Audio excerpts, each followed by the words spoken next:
En rachetant le château de Fougeray, Véronique et sa tribu auraient-ils pu déranger des esprits qui demeureraient encore entre ces murs? L'endroit regorge d'histoires tragiques et de morts mystérieuses au fil des générations. Serait-il possible que la famille Geoffroy ne soit pas tout à fait seule à vivre ici? J'avais l'impression d'être épié, regardé en permanence. J'ai vraiment eu envie de revendre et de partir.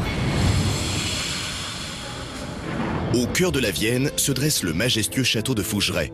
Il y a un an, Véronique et son mari ont un véritable coup de cœur pour cette bâtisse à l'abandon. Ils décident de l'acheter pour réaliser leur rêve de toujours, ouvrir des chambres d'hôtes. Mais tout ne va pas se passer comme prévu. Nous sommes arrivés en mars 2009 à Fougeray.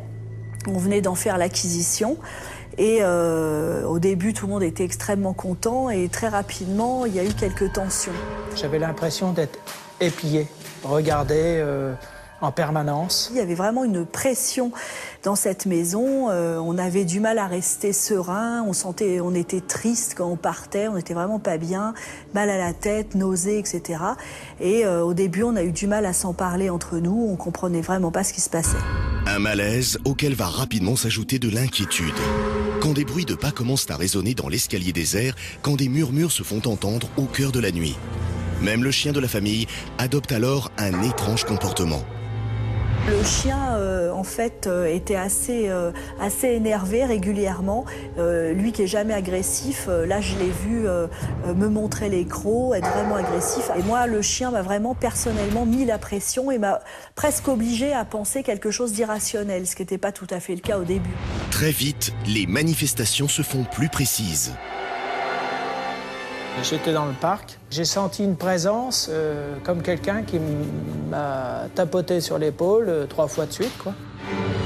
Et quand je me suis retourné, j'ai vu personne. Et c'est Mathilde, la fille cadette, qui la première va faire une rencontre inattendue.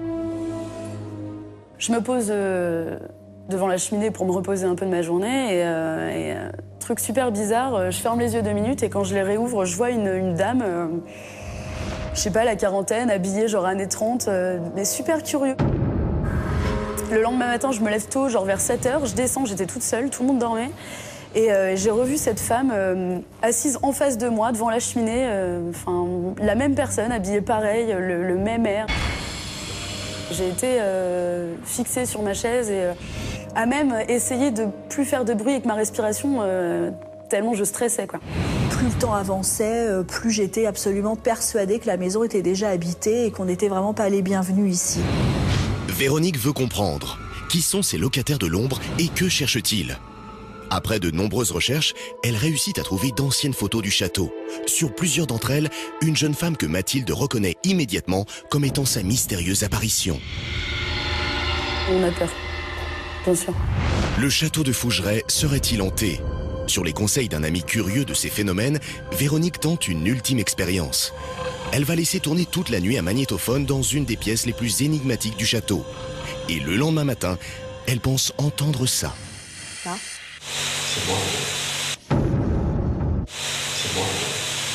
C'est quand même... Enfin, ça nous a assez troublés parce que c'était vraiment des bandes qui étaient vierges.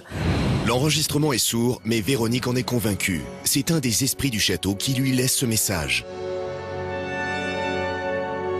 Sur le coup, je me suis dit que j'allais partir, j'allais revendre, qu'on pourrait rien faire ici, que j'avais peut-être fait une erreur. La famille n'a pas encore abandonné le château à ses étranges occupants. À ce jour, elle résiste encore. Mais pour combien de temps ?